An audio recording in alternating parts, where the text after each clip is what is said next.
जय सिया राम। रेवड़ी रेवड़ी रेवड़ी, फिर से रेवड़ी। ये रेवड़ी कुछ दिन पहले ही बोले थे ना कि रेवड़ी एक तरफ से हम हिंदुओं को, हम सभी जनता को थोड़ा सा तो फ्री मिलेगा, थोड़ा सा ही रियायत मिलेगा, लेकिन वही उसका उल्टा क्या हम लोगों के खिलाफ जो षड्यंत्र हो रहा चालू हो गया कर्नाटक में, वो हम सबसे पहले आपको बता देते हैं कि एंटी कन्वर्जन बिल मीन्स धर्मांतरण विरोधी कानून जो कर्नाटका में पहले बीजेपी सरकार ने यहाँ लगाया था। मतलब धर्मांतरण कोई ज़बरदस्ती नहीं कर सकता है, लेकिन अब वो कानून ख़त्म हो गया। अब कोई भी यहाँ पे धर्मांतरण कर सकता है, करा सकता है, कोई रोक टोक नहीं। गौ हत्या हो सकता है, कोई रोक टोक नहीं। और सबसे पहले बात है कि यहाँ जो पढ़ाया भी जा रहा है ना सिलेबस में जो पढ़ाया जा रहा है, वो सिलेबस में पढ़ाया जा रहा है टीपू सुल्तान का। अब पढ़ाई चालू हो जाएगा। पहले तो टीपू सुल्तान बंद कर दिया था, लेकिन अब टीपू सुल्तान वही जिसने हमारे हिंदुओं के कितने सारे बहनों माताओं, कितने सारे मतलब कितना बलात्कार किया होगा, कितना लोग को मारा होगा हिंदुओं को, वो कुछ कहा नहीं जा सकता है। लेकिन वही एक वोट, एक हिंदू का वोट कितना खतरनाक साबित हुआ कांग्रेस को देने पे। वो सीधा सीधा मुस्लिम के खाते में जाता है। क्यों जाता है? क्योंकि यहाँ पे देखिए अब टीपू सुल्तान का पढ़ाई महिमा मंडन चालू हो गया। मतलब टीपू सुल्तान का पढ़ाया जाएगा। वीर सावरकर जो काला पानी का सज़ा किया, जो देशभक्त था, उसको नहीं, क्योंकि वो हिंदू था इसलिए उसको नहीं पढ़ाया जाएगा। लेकिन अब यहाँ मुस्लिम का चैप्टर पढ़ाया जाएगा, उसका महिमा मंडन किया जाएगा। ये हमारे हिंदुओं पे कुठारा घात है। और ये हिंदुओं का वोट जो है ना कांग्रेस ले करके, आप लोग समझते हैं, सबसे पहले ये समझिए कि कांग्रेस कौन सी पार्टी है। आप पहले कभी सोचे हैं? ध्यान से गहन अध्ययन से कभी सोचिए। आप सबों से आग्रह है कि सोचिए कि कांग्रेस ये है कौन सा पार्टी। कांग्रेस का संस्थापक कौन है? कांग्रेस कहाँ से आया? कांग्रेस एक विदेशी पार्टी है।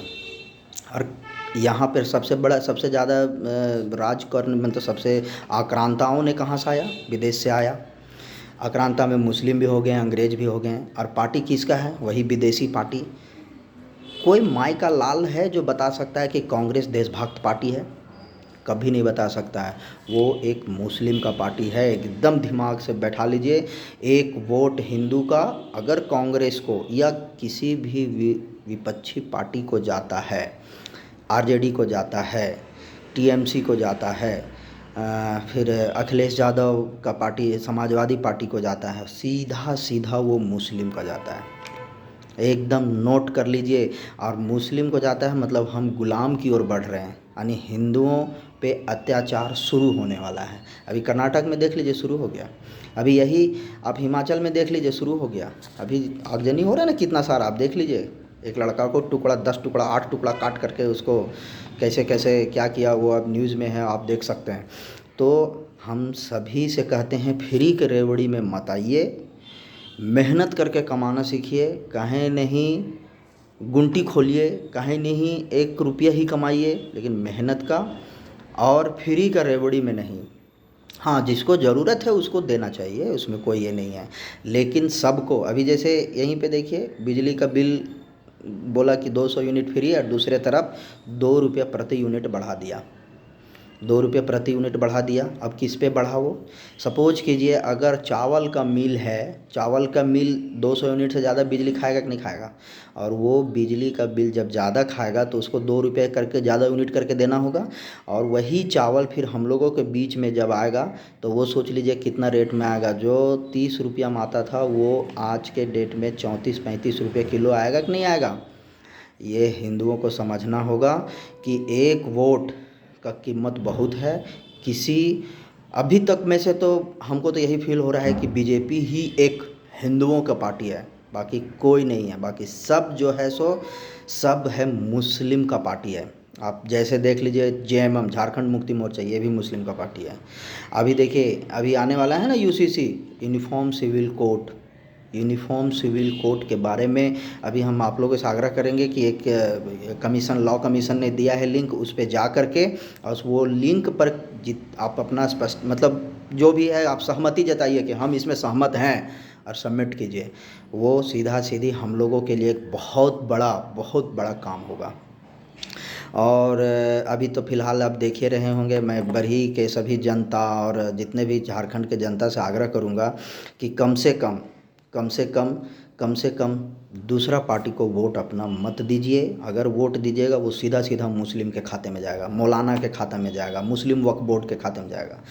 अब एक बात आती है, ये सेक्युलर बोलता है ना लोग कि इंडिया एक सेक्युलर कंट्री है, उसको मारो गाल पे 2 तमाचा। जो बोलता है सेक्युलर है वो हिंदू का पैदाइश से नहीं होगा जो बोलेगा हम सेक्युलर हैं। क्योंकि सेक्युलर कौन सा सभा में, कौन सा लोकसभा राज्यसभा में बहस करके आया था, बता सकता है? अरे चूतिया कहीं का, जब सेक्युलर एक तरफ से होगा तो दूसरा तरफ से मुस्लिम वक्फ बोर्ड कहाँ से होगा? सेक्युलर का मतलब होता है धर्मनिरपेक्ष, तो वही धर्म के आधार पर मुस्लिम वक्फ बोर्ड कैसे बन गया? समझने वाली बात है, सोचने वाली बात है। अल्पसंख्यक कहाँ से आएगा? सेक्युलर फिर अल्पसंख्यक, अल्पसंख्यक बहुसंख्यक कुछ नहीं, बस आम जनता, इसी को बोलते हैं सेक्युलर। ज़्यादा क्या बनाएं, फिर कभी सोचेंगे, फिर अभी सोच करके बनाएंगे, अभी इतना ही है। आप लोग से यही आग्रह करेंगे कि रेवड़ी के चक्कर में मत पड़िए और सोच समझ करके राजस्थान, एमपी और जितने भी मेरे दोस्त, जितने मेरे भाई हैं एमपी में हैं, राजस्थान में हैं, और जहाँ अभी हमारे छत्तीसगढ़ में भी कुछ दोस्त लोग हैं, और झारखंड में तो इस बार तो हम लोग एकदम ठान लीजिए कि एकदम देना ही नहीं है, हम लोग हिंदुए ही पार्टी को देना है, वो है बीजेपी। ठीक है, चलिए अब, और सबसे पहला चीज़ है, हम लोग को आंदोलन एक खड़ा करना बहुत ज़रूरी है, क्योंकि हम लोगों के खिलाफ़ जो षड्यंत्र हो रहा है वो षड्यंत्र को रोकना होगा। षड्यंत्र यही है कि मुस्लिम तुष्टीकरण बंद होना चाहिए। बस हम लोग का पैसा से और पलता है और हम ही लोग पे आघात करता है, ये नहीं चलेगा। चलिए, धन्यवाद।